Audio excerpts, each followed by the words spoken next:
Hi hello welcome to my channel. Telangana రాష్ట్రంలో అధికారంలోకి వచ్చిన తర్వాత కాంగ్రెస్ ప్రభుత్వం ఎన్నికల్లో ఇచ్చినటువంటి హామీలను ఒక్కొక్కటిగా అమలు చేయడం మొదలుపెట్టింది. దీంట్లో ముఖ్యంగా ఆరోగ్యశ్రీ పథకాన్ని 5 లక్షల నుంచి 10 లక్షల వరకు పెంచడం అయితే జరిగింది. దీని ద్వారా చాలా మంది ప్రజలకు ఉచిత వైద్యాన్ని 10 లక్షల వరకు చేయించుకోవడానికి అయితే వెసులుబాటు కల్పించింది.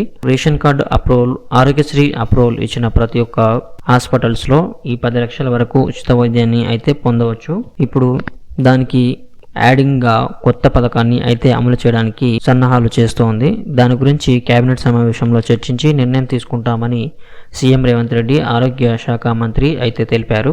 అసలు ఆ పథకం ఏంటి అనే దాని గురించి మనం తెలుసుకుందాం. చాలా మందికి యాక్సిడెంట్ అయినప్పుడు బిల్లులు కట్టలేక ఇబ్బందులు పడుతూ ఉంటారు. వాళ్ళకి సపోర్టుగా సీఎం రేవంత్ రెడ్డి అయితే కొత్త పథకాన్ని అమలు చేయబోతున్నారు. ఈ పథకం ద్వారా యాక్సిడెంట్ అయినప్పుడు హాస్పిటల్లో చేరిన వారికి ₹1,00,000 వరకు ఉచితంగా వైద్యాన్ని చేయించుకునే విధంగా ఈ పథకాన్ని అయితే అమలు చేయడానికి సిద్ధం చేస్తూ ఉన్నారు.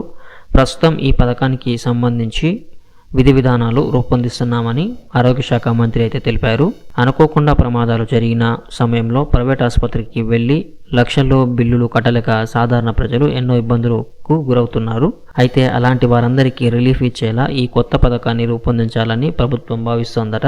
ప్రమాదాలకు గురైన బాధితులకు సత్వరమే వైద్యం సాయం అందించడంతో పాటు ఆర్థిక వెసులుబాటు కల్పించేలా చర్యలు తీసుకోవడానికి ప్రభుత్వం సిద్ధమైందని సమాచారం. సో ఈ పథకం కనుక అమలైతే యాక్సిడెంట్ జరిగినప్పుడు ఇబ్బందుల్లో ఉన్నవారికి ఈ పథకం అయితే ఎంతో కొంత మేలైతే చేస్తూ ఉంది. సో ఇది ఫ్రెండ్స్ ఈరోజు వీడియో. మీకు నచ్చినట్లయితే లైక్ చేయండి, అలాగే మన ఛానల్కి సబ్స్క్రైబ్ అవ్వండి. Thank you friends.